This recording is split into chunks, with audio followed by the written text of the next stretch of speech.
자, 오늘은 이제 사무엘하 13장 말씀을 함께 보시도록 하겠습니다.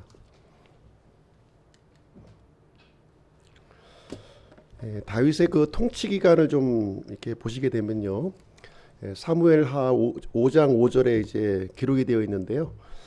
헤브론에서 7년 6개월, 예루살렘에서 33년간 이렇게 통치를 했습니다. 헤브론에서의 기간은 좀 이렇게 혼란스러웠죠.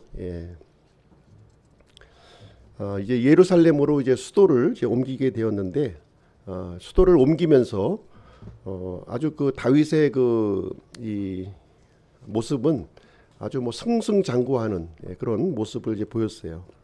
전쟁마다 승리가 이루어졌고요. 모든 것이 그 순조롭게 원하는 대로 다 이루어지게 되었습니다. 그런데 이렇게 그 내가 원하는 일들이 이렇게 뭐 막힘없이 이렇게 이루어지는 이 순간이 사실은 영적으로 가장 힘든 순간, 위험한 순간이에요. 이 사실을 우리가 우리가 항상 기억할 필요가 있습니다. 다윗이 그 이제 마지막 그 마무리 전쟁이죠. 암몬과의 전쟁을 하고 있던 중에 이제 뭐 거의 뭐 승리를 눈앞에 두고 있는 그런 상황이었어요. 이런 상황에서 이제 우리아의 아내였던 밧세바와 이제 간음하는 사건이 이제 있었죠. 다윗은 이제 이 사실을 은폐하기 위해서 이제 우리아까지 이렇게 살인하는 그런 일을 저질렀고요. 그래서 이제 그 남편을 잃은 이 밧세바를 애도의 기간이 끝난 다음에 다윗의 아내로 이렇게 받아들이게 되었습니다. 불륜의 씨앗이 이제 출생을 했죠. 그래서 첫째 아이가 이제 밧세바로부터 이렇게 출생하게 되었는데요. 이때 이제 이제 나단 대언자가 이제 등장합니다. 다윗 앞에. 실제로 이제 나단 대언자가 제일 이제 최초로 등장하는 장면은 사무엘하 7장에서 등장해요. 이 다윗의 언약을 이렇게 진행했던 아주 그 유명한 대언자죠. 이제 사무엘하 12장에 와서 이제 밧세바와의 이 문제를 이제 지적을 하게 되고요. 책망을 진행하는데, 지난 시간에도 이제 말씀드렸지만, 나단이 다윗을 이렇게 책망했던 시기, 그 시기에 대해서 좀 이제 말씀을 드렸어요. 이제 성경을 이제 그대로 보게 되면, 사실 첫 번째 아이가 이제 이렇게 출생한 이후에 나단이 이제 찾아와서 다윗을 이제 책망했던 것으로 이렇게 보여지게 됩니다. 그런데 실질적으로 밧세바는 다윗으로부터 한 4명의 아들을 낳아요. 4명의 아들을 이제 낳게 되는데, 실제 이 나단의 책망은 셋째 아들을 낳은 이후에 이제 다윗을 방문했을 것으로 이렇게 추정이 됩니다. 왜 그러냐면 넷째 아들의 이름을 솔로몬이라고 지어요. 솔로몬의 뜻이 샬롬, 그러니까 평화라고 하는 뜻이에요. 평화. 그러니까 사실 이제 이 다윗은 솔로몬을 낳기 전까지는 평화스럽지 못했다는 거죠. 마음이 굉장히 흔들리고 있었던 거예요. 그러나 넷째 아이를 낳으면서 이 아이의 이름을 솔로몬이라고 지은 거예요. 이제 평화를 찾았다는 것이죠. 다윗이 평화를 찾은 이유는 어디에 있을까요? 나단의 책망이 있었고, 또 이렇게 그 책망을 듣고 다윗은 회개로 이렇게 반응을 했기 때문에 이제 평화가 주어지게 되었습니다. 그래서 나단은 이 솔로몬의 이름을 또 바꿔주죠. 여디디야라고 하는 이름으로 바꿔주는데, 이 뜻은 하나님께서 사랑하시는 아들이라고 하는 뜻이에요. 그래서 이 솔로몬을 통해서 이제 예수 그리스도께서 이제 나중에 이제 오시게 되죠. 그래서 이때 이제 다윗의 나이는 몇 살이냐? 이제 한 50대 한 초중반 정도 되었을 것으로 이렇게 추정이 되어집니다. 여기 보시면 이제 다윗의 아들들이 명부가 이렇게 좀 나오고 있는데요. 헤브론에 있을 때 6명의 아들을 낳아요. 6명. 그리고 이때가 이제 7년 6개월 정도 통치를 했다고 이제 말씀드렸죠. 그리고 나서 예루살렘으로 이렇게 수도를 옮긴 다음에 또 아들을 낳게 되는데 이때 이제 그 밧세바로부터 4명의 아들을 낳는 겁니다. 그리고 그 후에도 많은 아들을 낳아요. 그러니까 많은 아내를 얻었고 또 많은 아내가 좀 이제 통해서 이제 아들들이 출생했음을 여기서 이제 보여주고 있는 것이죠. 그래서 이 나단의 책망이 언제 이루어졌느냐? 첫 번째 죽은 아들 이 시므아는 이제 그 누구의 아들이에요? 우리아의 아들이죠. 우리아. 예, 불륜의 씨로 이 시므아는 이제 죽는데 낳자마자 바로 죽는 게 아니라 이제 둘째, 셋째가 낳은 이후에 이제 죽는 거예요. 한 4-5살쯤 되었을 때. 그때까지 다윗은 마치 자신의 범죄가 완전 범죄로 이게 덮어진 것처럼 이렇게 보여졌던 것이죠. 예. 모든 걸 안심하고 이렇게 있었지만 하나님께서는 이 모든 사실을 지켜보고 계셨고 끝까지 회개치 않는 다윗을 향해서 이제 책망을 이제 해주는 장면이 이제 우리가 지난 시간에 살펴본 그런 내용이 되겠습니다. 다행스럽게도 다윗은요 나단의 책망을 듣고 이렇게 회개하죠. 예, 회개해서 하나님으로부터 용서를 받게 되는 내용이 있습니다. 그러나 이제 하나님께서는 다윗의 집안에 칼이 끊이지 않을 것, 그것을 이제 이렇게 미리 말씀을 주시게 됩니다. 그래서 오늘 이제 13장부터 그 살펴볼 내용은요 다윗의 아들들에 관련된 그런 내용이에요. 그 내용을 쭉 앞으로 이제 이어지는 그 내용을 보겠습니다. 오늘 이제 13장의 구성을 보시면 1절부터 14절까지 암논이 다말을 강제로 겁탈을 합니다. 그리고 15절부터 22절까지 압살롬, 그러니까 다말의 그 오라비죠, 그렇죠? 오라버니죠. 오라버니는 이 암논을 향해 증오를 쌓아갑니다. 증오를 쌓아가는 내용이 있고요. 23절부터 33절까지는 이 압살롬은 양털 깎기 행사를 이렇게 계획해서 암논을 거기서 살해를 합니다. 살해를 하고요. 34절부터 39절은 그러자 압살롬은 이제 예루살렘에 머물지 못하는 거죠. 그래서 이 그술 땅으로 도망하는 이야기가 오늘 이제 13장 전체의 이제 구성이다 이렇게 보시면 되겠습니다. 빗나간 사랑은 악한 결과를 초래한다는 것입니다. 자, 암논이 다말을 이제 강제로 겁탈을 하게 되는데요. 1절 말씀만 보실게요. 13장 1절. 이 일 뒤에 이러한 일이 있었더라. 다윗의 아들 압살롬에게 아름다운 누이가 있었는데 그녀의 이름은 다말이더라. 다윗의 아들 암논이 그녀를 사랑하였으나. 여기 보시면 이 일 뒤에 이렇게 시작하죠. 이 일 뒤에라고 하는 것은 이제 다윗이 회개하고 솔로몬이 이렇게 출생한 이후에 이런 뜻입니다. 그렇죠? 이 상황을 얘기해주고 있는데요. 여기 보시게 되면 그 세 사람이 등장하죠. 인물이 압살롬. 이 압살롬은 이제 누구냐?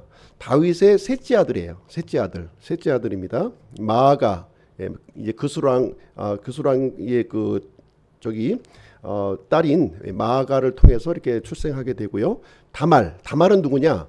압살롬의 친누이 동생이에요. 친누이 동생. 그리고 암논은 다윗의 첫째 아들. 그러니까 세자죠. 이제 우리식으로 얘기하면은 왕세자예요. 첫째 아들이니까 다윗의 왕권을 이제 이어받을 수 있는 제 1순위에 있는 사람이 바로 암논이다 이렇게 보시면 되겠습니다. 그런데 이 암논이라고 하는 이 첫째 아들이 다말을 사랑했다는 거예요. 그렇죠? 사랑했다 이렇게 얘기를 해주고 있는 거예요. 여기 보시게 되면 2절 말씀 보시겠습니다. 2절. 그녀가 처녀이므로 자기가 그녀에게 무슨 일을 함이 어려운 줄로 생각하고 암논이 자기 누이 다말로 인해 심히 괴로워서 병이 드니라. 이렇게 보시면 이제 심히 괴로워서 병이 들었다 이게 하는데 이제 오늘날로 얘기하면 이제 상사병이 걸린 거죠. 상사병. 왜 상사병이 걸렸을까요? 그 이유를 이제 여기서 설명하고 있는데 그녀가 처녀이므로 이렇게 하고 있는 거예요. 아니 왜 처녀인데 그 상사병이 걸렸을까? 당시 상황을 좀 이해할 필요가 있는 거예요. 왜냐하면 이 다말은 누구의 신분이 공주라는 공주예요. 공주니까 이 공주는 엄격하게 출입이 제한되어 있는 거죠. 아무나 만날 수가 없는 거예요. 비록 이복 형제지만 쉽게 접근할 수 없었기 때문에 이제 보고 싶은 사람을 보지 못하니 얼마나 그 마음이 이제 그 번민스럽겠어요. 그래서 심히 이제 괴로워서 병이 들었다 얘기를 하고 있습니다. 이 사랑은 이제 그 율법에서 금지한 사랑이죠. 그렇죠? 예, 빗나간 사랑이에요. 빗나간 사랑을 지금 이제 하고 있는 그런 상황이 이제 되겠습니다. 이런 상황에서 3절 내용이 이어지는 거죠. 3절 한번 보겠습니다. 한편 암논에게 요나답이라는 이름을 가진 친구가 있었는데 요나답은 다윗의 형 시므아의 아들이며 심히 간교한 사람이더라. 이렇게 얘기하고 있습니다. 요나답이 누굽니까? 요나답 다윗의 셋째 형의 아들이라는 거예요. 그러니까 암논하고는 어떤 사이예요? 사촌지간이죠. 사촌지간이면서 사촌이라고 뭐 다 친할 수는 없는 거니까 여기 보니까 사촌 중에서도 아주 그 암논하고는 절친의 관계에 지금 있었다 이 얘기를 해주고 있는 것이죠. 자주 왕래하면서 이렇게 했던 그런 사람이었어요. 그런데 이 사람을 어떻게 묘사하고 있냐면 심히 간교한 사람이더라 이렇게 얘기하고 있죠. 이 단어가 어디에서 보셨죠? 예, 창세기 3장에 보시면 에덴에 등장한 그 뱀이 심히 간교한 존재였다. 그래서 이 마귀적인 존재인 이 사람인 것을 이제 알 수가 있는 것이죠. 그래서 우리가 어떤 사람하고 이렇게 사귀느냐 하는 것은 대단히 중요한 거예요. 그 영향력을 내가 받는 거예요. 예, 굳이 뭐 이렇게 막 영향을 주려고 애쓰지 않아도 이렇게 이제 악한 그런 동무들하고 이렇게 함께 하게 되면 그 영향을 계속 받을 수밖에 없어요. 예, 지배를 당하는 거죠, 내 삶이. 그래서 고린도전서 15장 33절에 보시면 속지 말라 악한 사귐은 선한 습성을 부패시키느니라. 그래서 가능한 한 우리가 이제 친구를 만나려면 나의 믿음을 이렇게 북돋아주고 성장시켜줄 수 있는 사람을 만나야 되는 거예요. 자꾸 세상 얘기하고 이게 하나님 말씀이 아닌 다른 얘기 자꾸 하고 세상 얘기하고 이런 친구를 만나게 되면 나도 모르는 새에 그 육신적인 사람이 되는 거예요. 믿음의 사람이 되는 것이 아니라 지금 이제 암몬의 경우는 이제 주변에 있는 친구도 이렇게 좋지 않은 친구를 두었고 이렇게 육신적인 모습으로 이렇게 변화가 일어나게 되었습니다. 4절 말씀 한번 보실게요. 4절.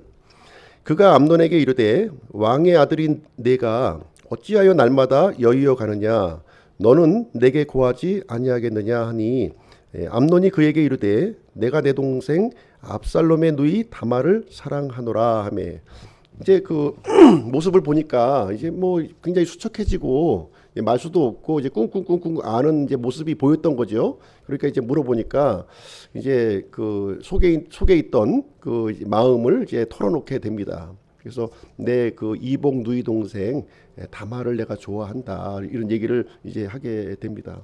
그렇게 하니까 이제 5절 말씀에서 이제 그 요나답이 계획을 알려주는 거예요. 예, 계략을 이제 꾸며주는 거죠. 어떻게 하느냐? 누워서 이렇게 병든 채 하라. 그러면 아버지 다윗이 이렇게 방문할 것이 아니냐. 그러면 아버지에게 부탁을 해서 이복 누이 동생 다말로 하여금 음식을 좀 만들어 오게 하면 내가 그걸 먹고 기운을 낼 것 같다. 이렇게 얘기를 하라는 거예요. 그렇죠? 그래서 이제 왕명을 거절할 수 없는 거죠. 그렇죠? 왕이 명령해서 가라고 그러면은 이제 가야 되는, 평상시에는 접근이 안 되지만 이제 그런 상황이 된 거예요. 그래서 요나답이 어떤 계략이냐면 암논의 그 성폭행 사건에 누구를 끌어들인 거예요? 다윗을 끌어들이고 있는 거예요. 다윗. 아무 영문도 모르고 지금 이제 아들의 성폭행 사건에 이렇게 이 개입이 되는 그런 일이 여기서 발생을 하게 된 겁니다. 7절 말씀에 보시게 되면 다윗의 명령이 나오는데요. 그때 다윗이 사람을 집으로 다말에게로 보내어 이르되 이제 네 오라비 암논의 집으로 가서 그를 위해 음식을 차리라 하므로. 그러니까 다윗은 아무 영문도 모르고 그냥 이제 아들이 아프니까 이렇게 죽은 사람 소원도 들어준다는데 산 사람 소원 못 들어주겠어요? 예, 뭐 어려운 일도 아닌데 그것을 이제 쾌히 승낙하고 이제 명령을 이제 내리게 됩니다. 11절 한번 보실게요. 11절.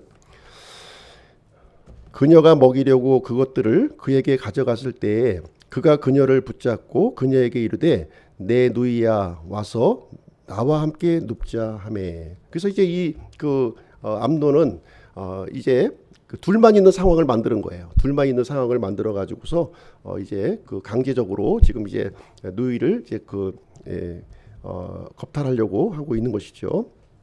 이랬을 때 이 다말은 이 거절 의사를 분명히 밝힙니다. 여기서 보시면 12절에 보시면 내 오라버니여 나를 강제로 욕보이지 마소서. 오라버니는 이 어리석은 일을 하지 마소서. 13절에도 그러므로 이제 원하건대 왕께 말하소서. 그러면 왕이 그 오라비의 부탁을 들어주실 것이다. 예. 근데 이제 이 암논은 일단 이제 욕정에 완전히 눈이 가렸기 때문에 이 다말의 이 말이 귀에 들어오지가 않는 거죠. 14절 말씀 보시게 되면 그가 그녀의 목소리에 귀를 기울이지 아니하고 그녀보다 힘이 세므로 그녀를 강제로 욕보여 그녀와 함께 누우니라 이렇게 되고 있습니다. 참 이 동생한테 악한 짓을 이제 저지르게 되는데요. 근데 문제는 뭐냐?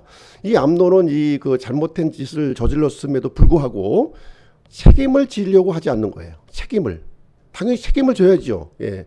자기 어떤 그 순간적인 그런 감정에 의해서 이 이봉두이 동생을 이렇게 범했다면 책임을 져야 될 텐데 책임을 지지 않습니다. 보면은 보통 율법에서도 이 처녀와 간통을 했을 때에는 결혼을 해서 책임지도록 한 거예요. 유부녀와 간통을 하게 되면 돌로 쳐서 죽여야 되는 것이고요. 그런 상황인데 지금 이제 볼장 다 끝났으니까 일어나서 집에 가라 이렇게 16절에서 얘기를 합니다. 뿐만 아니라 18절 말씀을 보시게 되면요. 이렇게 얘기하고 있어요. 18절 그녀가 채색 옷을 입었으니 이는 처녀인 왕의 딸들이 그러한 옷으로 치장하였기 때문이더라. 그때 그의 종이 그녀를 끌어내고 그녀를 보낸 뒤에 문을 빗장으로 잠그니. 종을 시켜가지고 이제 끌어내고 이제 가기를 이제 주저주저 하고 있는 이 동생을 이제 끌어내고 빗장을 걸어서 잠궈버리는 그런 일을 하게 됩니다. 그래서 19절에서 다말이 자기 머리에 재를 뒤집어 쓴 뒤 입었던 채색 옷을 찢고 손을 머리 위에 얹고는 크게 울며 가니라 이렇게 하고 있어요. 온 백성들이 다 보았겠죠. 이 모습을. 예. 이 처참한 모습을 아마 백성들이 다 지켜봤을 거예요. 왜 저런 아니 이 공주님이 왜 저런 일이 일어났을까 이렇게 얘기를 하고 있습니다. 이 내용이 이제 압살롬에게 들어갑니다. 압살롬에게 들어왔을 때 이 압살롬의 반응을 한번 보시도록 할게요. 압살롬 20절 한번 보겠습니다. 그녀의 오라비 압살롬이 그녀에게 이르되 내 오라비 암논이 너와 함께 있었느냐? 그러나 내 누이야. 그는 내 오라비니 지금은 잠잠히 있고 이 일을 마음에 두지 말라 하매 이에 다말이 자기 오라비 압살롬의 집에서 처량하게 지내니라 이렇게 얘기하고 있습니다. 압살롬은 이 동생이 당한 이 처참한 상황을 이제 보고요. 이것을 이제 감정적으로 대응하지 않습니다. 하면서 이렇게 그 혈기로 대응하지 않는다는 거예요. 굉장히 절제된 모습으로 이 누이 동생을 대하고요. 또 자기 집에 계속해서 머물 수 있도록 이렇게 배려를 해주게 됩니다. 그래서 처량하게 이제 압살롬의 집에서 궁궐도 못 들어가고 지금 이 오라버니 집에서 이렇게 지내는 그런 신세가 되었다 이렇게 하고 있습니다. 다윗에게도 이제 전해졌어요. 이 말이 당연히 전해지겠죠. 이 중대한 사건이니까요. 21절 22절 한번 보겠습니다. 그러나 다윗 왕은 이 모든 일을 듣고 심히 노하였으며 압살롬은 자기 형 암논이 자기 누이 다말을 강제로 엿보였으므로 암논을 미워하여 좋다 나쁘다 그에게 말하지 아니하였더라. 이상한 일이 생기는 거예요. 지금요. 아주 끔찍한 이 사건인데 그럼에도 불구하고 다윗은 막 화를 냈어요. 진노했지만 근데 이 일에 대해서 어떤 조치도 화만 냈을 뿐이지 어떤 조치를 취하지 않습니다. 뿐만 아니라 이 압살롬은요. 암논을 당연히 미워하는 마음을 품었어요. 품었는데 이 일에 대해서 공개적으로 좋다 나쁘다 이런 얘기를 일체 하지 않았다는 거예요. 그 다윗은 그럼 왜 그 이 암논을 책망하지 않았을까요? 예. 성경에는 기록되어 있지 않아요. 성경에는 기록되어 있지 않습니다. 아마도 자신이 이제 밧세바를 간통하고 우리아를 죽였던 이런 사건 때문에 떳떳하지 못한, 아들 앞에서 떳떳하지 못한 그런 이 마음이 있을 수도 있습니다. 근데 이렇게 다윗도 이렇게 어떤 조치를 취하지 않고요. 또 그 압살롬도 공개적으로 이제 다윗한테, 왕한테 와서 청혼을 해야죠. 당연히 이 부분에 대해서는 합당한 조치를 내려달라고 얘기를 해야 되는데 그걸 안 한 거예요. 그걸 안 하다 보니까 어떤 일이 이제 벌어지게 되냐면 더 큰 비극으로, 더 큰 비극으로 이제 발전이 되고요.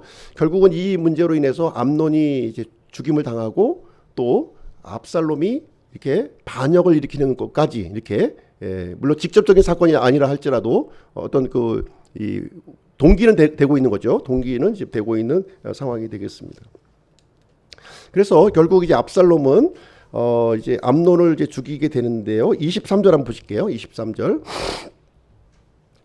만 2년 뒤에 에브라임 옆 바알 하솔에서 압살롬이 양털 깎는 자들을 모으니라. 압살롬이 왕의 모든 아들들을 초청하고 이렇게 하고 있어요. 여기 보니까 만 2년 뒤에, 그러니까 이 압살롬은 2년 동안 우리 이제 보통 얘기하는 포카페이스를 한 거죠. 그죠?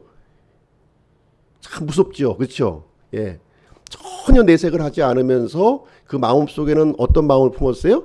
복수의 칼을 계속 2년 동안 하루도 빠지지 않고 그 기회가 올 날을 1년 만에 하면은 이게 좀 들통이 날 수도 있겠죠.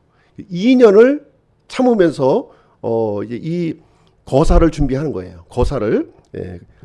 이 누가 보기에도 이상하지 않은 그런 아주 그 평화스러운 그 행사를 여기서 계획을 하게 됩니다. 이 양털깎기 행사는요, 그 어떻게 보면 축제예요. 그 우리나라 추석과 같이 아주 이 목축업을 하는 사람들에게는 아주 국가적인 행사이기 때문에 아주 이 감사하고 이런 그 기간이 이제 되겠습니다. 정확히 딱 다말이 죽은 뒤 2년째 되는 그날을 잡은 거예요. 그날을 잡아서 이 일을 이제 진행했는데 에브라임 옆 바알 하솔이라고 했고요. 왕의 모든 아들들을 여기에 초청을 이제 한 거죠. 사실 이제 다윗도 초청을 했어요. 했는데 다윗은 아마 이제 나는 참석하지 않겠다 이렇게 얘기를 했고, 그러니까 이제 이 압살롬이 왕이 오시지 않는다면 첫째 아들은 꼭 왕을 대신해서 참석하게 해 주십시오. 그래야 나머지 또 왕자들이 참석할 수 있으니까 그 허락을 받아내서 이제 이 암논까지 다 여기 참석을 하게 됩니다. 그래서 암논은 이제 아무 의심 없이 이 행사에 참석을 하게 되는 거죠. 28절 한번 보겠습니다. 28절. 그런데 압살롬이 이미 자기 종들에게 명령하여 이르기를 이제 너희는 암논의 마음이 포도주로 인해 즐거워할 때를 주목했다가 내가 너희에게 암논을 치라 하고 말하거든 그를 죽이라. 두려워하지 말라. 내가 너희에게 명령하지 아니하였느냐. 용기를 내고 용맹스럽게 행하라 하였으므로. 반역 사건이죠, 사실. 예. 왕세자를 죽이는 사건이니까요. 그래서 압살롬은 누이 동생에 대한 어떤 사랑, 참 압살롬은 누이 동생을 사랑했던 것 같아요. 자기 동생이 친동생이지만 너무 아꼈던 거죠. 아꼈던 동생에 대한 사랑의 복수를 여기서 이제 실행을 하게 됩니다. 이 내용도 이제 다윗의 귀에 들어갔겠죠. 예, 다윗의 귀에 들어갔습니다. 30절, 31절 한번 볼게요. 30절, 31절. 그들이 길에 있을 때에 압살롬이 왕의 모든 아들들을 죽이고 그들 중 하나도 남기지 아니하였다 하는 소식이 다윗에게 오매 이에 왕이 일어나 자기 옷을 찢고 땅에 놓으니 그의 모든 신하들도 자기 옷을 찢고 옆에 서니라. 근데 이제 이 소식이 좀 와전됐어요. 좀 와전돼서 전달이 됐습니다. 사실 이제 암논만 죽였는데 다윗의 귀에 들리기로는 왕의 모든 아들이 압살롬에 의해서 다 이제 죽임을 당했다 이렇게 이제 들린 거죠. 그러니까 뭐 이 소식 듣고서 가만히 있을 사람이 없잖아요. 다 왕부터 시작해서 이제 옷을 찢는 장면이 여기에 기록이 되어 있습니다. 32절 33절 보겠습니다. 다윗의 형 시므아의 아들 요나답이 응답하여 이르되 내 주께서는 그들이 그 모든 청년들 곧 왕의 아들들을 죽인 것으로 생각하지 마옵소서. 암논만 죽었나이다. 암논이 압살롬의 누이 다말을 강제로 욕보인 날부터 그의 작정에 의해 이것이 결정되었나이다. 여기 보시면 또 누가 등장해요? 예, 지금 요나답이 또 그 이 악한 계략을 지금 이제 알려주었던 그 요나답이 지금 어디에 붙어 있습니까? 다윗 왕에 또 붙어 있는 거예요. 지금 정권의 실세 이게 아주 탁 달라붙어 가지고 자신의 어떤 그 이제 필요한 것들을 이렇게 이제 하는데 가만히 보니까 지금 이 얘기를 보니까 이 암논과 압살롬 사이에 이 진행되는 모든 일을 알고 있어요, 모르고 있어요? 혼이 다 알고 있는 거, 혼이. 예, 혼이 다 알고 있는 거예요. 예, 이 압살롬이 복수의 칼을 그 품고 죽이려고 하는 모든 과정까지 동기까지도 다 알고 있는 거예요. 지금 실질적으로 이 암논만 죽었다. 지금 딴 사람 죽을 이유가 하나도 없다. 지금 이 사건은 다말로 인해서 발생된 것이기 때문에 암논만 죽었다 하고서 다윗에게 보고하는 장면이 이제 여기서 나와 있는 것입니다. 참 이런 사람을 가까이 두면 가정이 망하고 국가가 망하는 거예요. 국가가. 예. 그래서 압살롬은 이제 어디로 도망하나요? 예. 구슬땅으로 도망하는 거예요. 구슬땅. 구슬땅은 어디예요? 자기 외갓집. 외갓집이에요. 외갓집. 예. 그러니까 의지할 때 거기밖에 없잖아요. 예. 그쪽으로 이제 이사를 하는데요. 37절 보시면 압살롬은 도망하여 그슬왕 암미옷의 아들 달메에게로 갔고 이렇게 얘기를 하고 있습니다. 그래서 이 구슬에서 몇 년을 지금 이제 지내게 되냐면 3년을 머물러요. 3년. 예. 3년을 여기서 이제 머물게 됩니다. 근데 이제 그 처음에는 이제 그 다윗이 암논이 죽은 것을 가지고 참 애통하고 참 이렇게 슬퍼하는 했는데 3년이 지나자 또 그걸 또 잊어버리고 또 다시 압살롬을 또 이렇게 또 그리워하는 그 내용이 여기에 이제 나와 있습니다. 다윗의 영적 상태를 가만히 이렇게 지켜보면 지금 이 건강합니까? 건강하지 못합니까? 대단히 건강하지 못해요. 지금 그렇죠? 예. 하나님께서 엄청난 은혜를 베풀어 주셨고 이 전쟁의 승리까지 이렇게 주셔서 국가가 태평성대한 그 이 상황에 놓여져 있는데 다윗의 영적인 상태는 시극히 지금 불량하다는 거예요.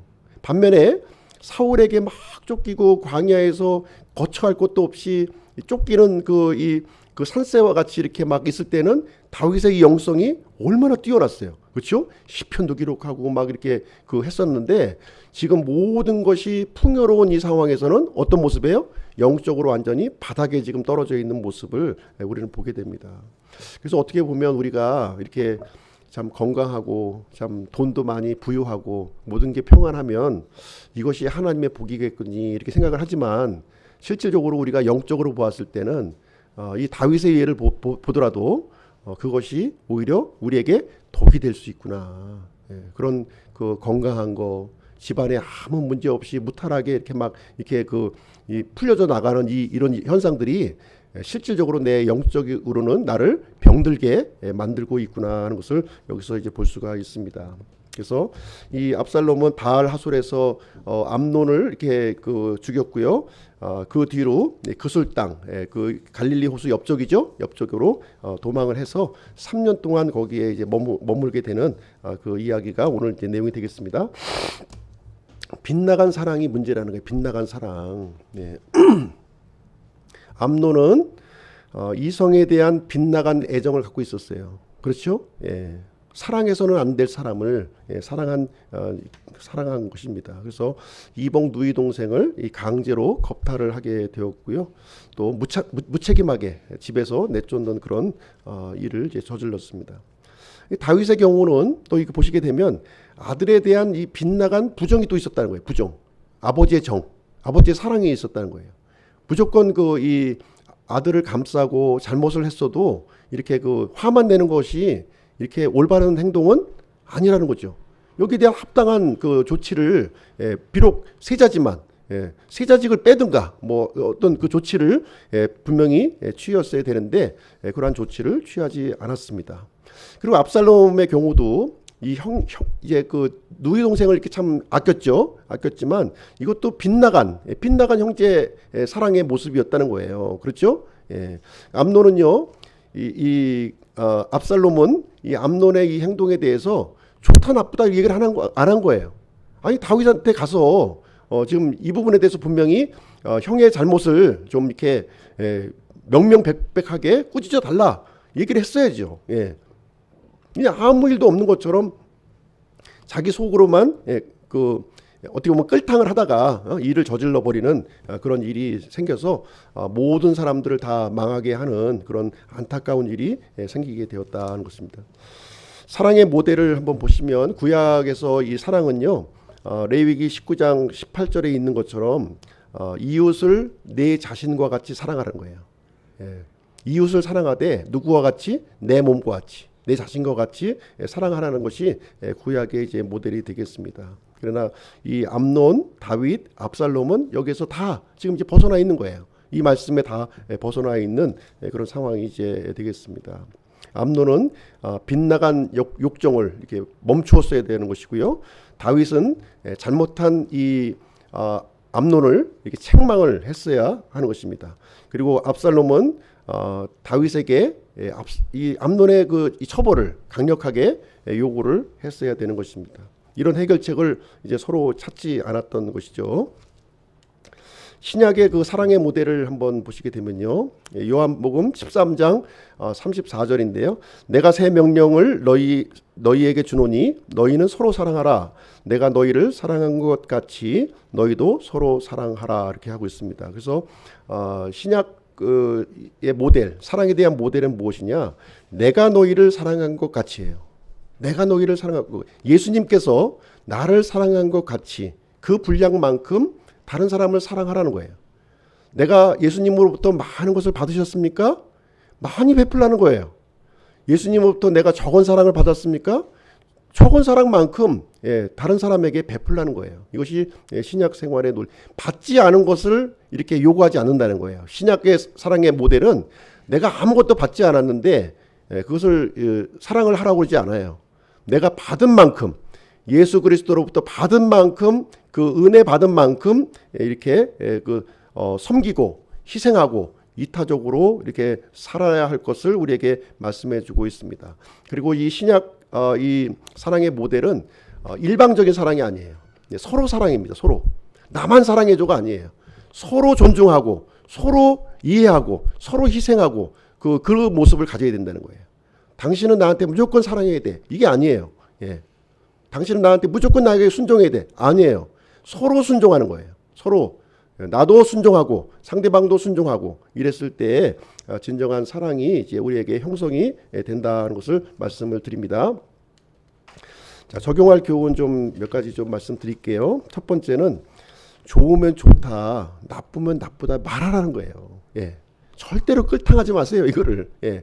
말하세요. 말해. 오해가 있을 수도 있고 여러 가지 그 이유가 있을 수도 있는 거예요. 사정이 있을 수가 있는 겁니다. 그래서 좋다 나쁘다를 이렇게 그렇다고 해서 성질 내듯이 하지 말고 부드럽게 정중하게 예의를 갖춰서 그 부분에 물어보라는 거예요. 어떤 연유로 해서 이렇게 했느냐고 물어보시라는 거예요. 다윗은 암논의 그 일을 듣고서 심히 노했어요. 노했습니다. 그러나 아무 조치도 행하지 않은 거예요. 그래서 결국 이 그릇된 길로 가게끔 이제 만들었다는 것이 되겠습니다. 그래서 부모로서도 떳떳하지 못할 수는 있어요. 다윗처럼. 그렇지만 하나님의 말씀에 근거해서 이게 올바르고 그런 거에 대해서는 본인도 판단을 받아야 되는 것이고 아들도 판단을 받아야 된다. 이렇게 얘기를 해줘야 되는 것입니다. 압살롬 역시도요. 이제 피해자였죠. 피해자였는데 그 암논을 속으로만 미워했고 이렇게 좋다 나쁘다 이것을 이제 표현을 하지 않은 거예요. 참 이것도 좀 잘못된 거죠. 그렇죠? 사실 이제 압살롬도 상당히 고심을 많이 했을 거로 생각해요. 나중에 이제 그 다음 장 보시게 되면 압살롬이 딸의 이름을 짓는데 딸의 이름을 어떻게 짓냐면 다말로 짓습니다.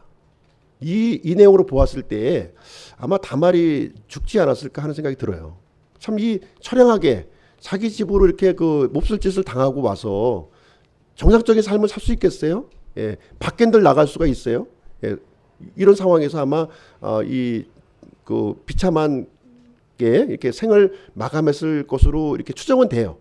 그래서 이 압살롬은 이 다말을 너무나도 아끼고 사랑했기 때문에, 예, 그래서 딸의 이름을 뭐로 줘요? 다말로 진단 말이에요. 다말. 그 아픔도 이해하지만 그 아픔을 이런 식으로 하면, 예, 참 이게 참 비참한 거죠. 그렇죠? 모두가 비참한 일로 이렇게 가게 되는 것입니다.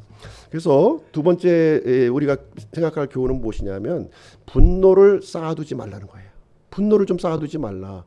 예, 분노를 쌓아두면 이 압살롬은 누이 동생에 대한 이 복수심을 그냥 2년 동안 칼을 가른 거예요. 칼을. 예, 칼을 갈아가지고 이렇게 실제 그 결전의 날에 그 살인을 이제 그 복수를 이제 실행하게 되었는데요. 이 분노하는 마음, 이 미워하는 마음은 이게 하나님과의 관계를 막아버린다는 거예요. 예, 막아버리는 거예요. 결국은 복수를 했을지 모르겠지만 나는 하나님과의 관계가 완전히 파탄나버린 거죠. 파탄나버린 것을 얘기해주고 있는 거예요. 그래서 우리가 이제 살아가면서 분노도 품을 수도 있고 참 운전하다 보면 화도 나고 이제 여러 가지가 있지만 이걸 쌓아두시면 안 돼. 쌓아두시면 안 돼. 빨리 푸셔야 돼. 빨리 푸는 것도 지혜로운 거예요. 이게요. 빨리 이게 이틀, 3일, 4일, 한 달 갈수록 점점 나는 더 영적으로 이게 나락으로 떨어지게 되는 것입니다. 그래서 우리가 미움을 품은 상태에서 어떻게 사랑할 수가 있겠어요? 사랑이 안 돼요. 용납이 안 되는데 어떻게 사랑이 되겠어요? 빨리 그걸 풀어 나가는 일을 해야 되겠습니다. 그래서 신약 성경에는 이렇게 이제 얘기를 합니다. 에베소서 4장 26절 27절에 보시게 되면 너희는 화를 내도 죄는 짓지 말며 해가 지도록 진노하지 말고 마귀에게 틈을 주지 말라 이렇게 하고 있어요. 만약에 우리가 이 진노할 일이 있더라도 해가 떨어질 때까지만 좀 하고, 예, 잠자고 나서 그 다음 날까지 연장전 하지 말라는 거예요. 연장전. 그때 그날 그냥 지지국복도 그 해 떨어지기 전에 다 그냥 뭐 핵을 보고, 예? 그 다음 날에는 좀 이렇게 그 새로운 모습으로 우리가 태양을 맞이했으면 좋겠다 하는 것입니다. 만약에 그렇지 않으면 마귀의 놀이터가 되는 거예요. 그 집안이. 예? 내 마음이 마귀의 그 어떤 전쟁터가 되어 버리는 거예요. 이것은 나도 마이너스고 하나님께도 영광이 되지 않는 것이고 모든 것이 안 좋은 거예요. 이거는요. 빨리 이것은 기도하고 우리가 풀어나가 빨리 푸는 게 이게 지혜로운 겁니다. 지혜로운 거예요. 그래서 오해가 있으면 풀어야 되는 것이고요. 절대로 우리가 하나님의 자녀로서 마귀의 도구가 되어서는 안 된다는 겁니다. 그래서 이 다윗과 같은 경우도 참 그 폭행에 어떤 그 개입이 됐잖아요. 그죠? 자기도 모르는 새에 그냥 이게 된 거예요. 그것이 왜 그렇게 됐을까? 다윗의 영적인 상태가 지금 그렇게 된 겁니다. 그걸 분별할 그런 그 상황이 아니었던 거예요. 그렇죠? 예. 세 번째로 적극적으로 중재하라는 겁니다. 적극적으로. 우리 교회에서도 참 필요한 일일 수가 있는데요. 이 다윗은 이 암논과 압살롬의 불편한 관계를 알고 있었을까요? 모르고 있었을까요? 당연히 알고 있죠. 이걸 모른다면 그 말도 안 되는 거죠. 그죠? 근데 2년 동안이나 방치를 한 거예요. 그냥 내버려 둔 거야. 내버려 두게 되니까 계속 이것이 눈덩어리처럼 점점 커지는 상황이 겉으로 볼 때는 아무 일이 없는 것 같지만 그 속에서는 엄청난 이 소용돌이가 일어나고 있었던 것이죠. 그래서 이 다윗이 아마 이제 좀 적극적으로 아버지로서 개입을 했다면 압살롬도 부르고 또 이 암논도 부르고 이렇게 해가지고서 하여튼 그 적극적으로 중재했다면 이게 살인까지 가지 않고 나중에 또 반역 사건까지도 이어지지 않을 수가 있었는데 이 다윗이 이상하게 사울에게 쫓길 때는요 그렇게 참 영적으로 이렇게 밝고 참 지혜가 있었는데 지금 왕궁에 특별히 예루살렘 왕궁에 들어와서부터는 이게 안 되는 거예요. 이게요. 귀가 먹고 눈이 가려져 가지고 이게 이 비극을 이제 스스로 자초하는 그런 일이 이제 발생을 하게 되었습니다.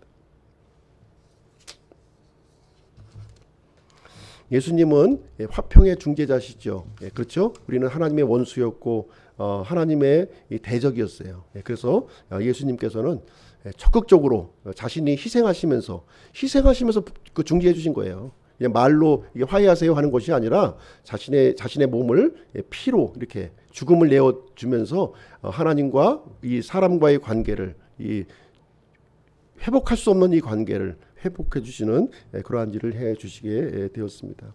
그래서 우리가 우리 교회 안에서도 이렇게 좀 어떻게 보면 불편한 관계에 있을 수 있는 사람이 있을 수 있는 거죠. 그렇죠? 그랬을 때에는 이렇게 좀 적극적으로 중재하는 그런 일이 이제 우리에게 필요하겠다는 것을 말씀을 드립니다. 결론을 내리도록 할게요. 악한 것을 심으면 악한 열매를 맺게 된다는 겁니다. 이것은 이 변함없는 원칙이에요. 그렇죠? 이 다윗이 집에 이렇게 일어난 일들은 하나님께서 벌 주신 게 아니에요. 지금 하나님께서 암논 보고 너 성폭행해라 이렇게 조장하신 것도 아니고 또 압살롬 보고 암논을 죽이라고 이렇게 충동질한 것도 아니에요. 이것은 다윗 스스로가 이것은 다 자초한 일이에요. 지금 자초한 일이 이렇게 하나님과의 바른 관계에 놓여 있지 않고 또 기도하지 않고 말씀 읽지 않고 믿음의 자리에 있지 않기 때문에 이 모든 소용돌이가 지금 발생되고 있는 것이고요. 계속해서 이 일이 이루어질 것을 알고 하나님께서는 너희 집안에서 칼이 끊이지 아니할 것을 미리 말씀해 주신 거예요. 미리. 그걸 아시기 때문에. 근데 다윗은 그 말씀을 듣고 경계했음에도 불구하고 영적으로 계속 깊은 나락으로 깊은 잠으로 빠져 들어가고 있는 모습을 우리는 이제 보게 되는 것입니다. 그래서 우리가 하나님의 말씀을 이렇게 듣는 자리에 있고 또 이렇게 또 이 들려지는 것이 은혜라는 거예요. 들려지는 거 은혜예요. 또 내가 잘못된 것을 발견하는 것도 은혜인 거예요. 그것이 은혜인 것이지 다른 게 없는 것입니다. 그래서 우리가 이 믿음의 자녀로서 이렇게 좋은 본보기 보이고 의의 열매를 이렇게 맺어가는 우리 기쁨교회 성도님들이 되었으면 좋겠습니다.